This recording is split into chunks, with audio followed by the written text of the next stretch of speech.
ओम शांति। आज 12 अक्टूबर 2023 है। Light house कौन है? कैसे बनते हैं लाइट हाउस? उसका प्रोसीजर क्या है? आइए आज के स्लोगन द्वारा जानते हैं। अपने मस्तक की मणि द्वारा स्वयं का स्वरूप और श्रेष्ठ मंजिल का साक्षात्कार कराना ही लाइट हाउस बनना है।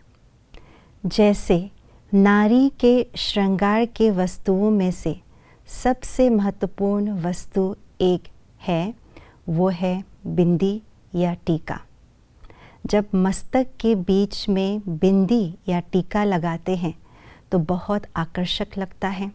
सबका ध्यान मस्तक के उस बिंदी पर चला जाता है और इसीलिए ये श्रृंगार की वस्तुओं में से सबसे महत्वपूर्ण वस्तु माना जाता है।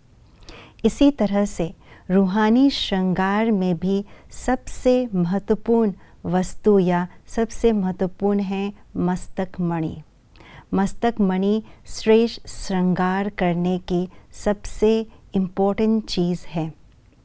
और मस्तक में मणि जब हम चमकाते हैं, उसी स्वरूप में स्थित होते हैं कि मैं आत्मा चैतन्य मणि हूँ, तो सारे विश्व की आत्माओं का ध्यान, उनका आकर्षण इस मस्तक में चमकती हुई मणि पर चला जाता है और इसीलिए ये सबसे सुंदर और श्रेष्ठ श्रृंगार माना जाता है। मस्तक मणि अर्थात अपने आप को अपने सत्य स्वरूप में स्थित रखना। शरीर से मैं आत्मा अलग हूँ, इसी स्वभाव में, इसी स्वमान में स्थित रखना। और मस्तक मणि जिस तरह से स्थूल दुनिया में मणि का महत्व है, जिस तरह से अंधियारी रात में अगर मणि को रख दिया जाए तो मणि की जो लाइट है, जो चमक है, जो प्रकाश है, वो चारों ओर फैलने लगता है और चारों ओर रोशनी कर देता है।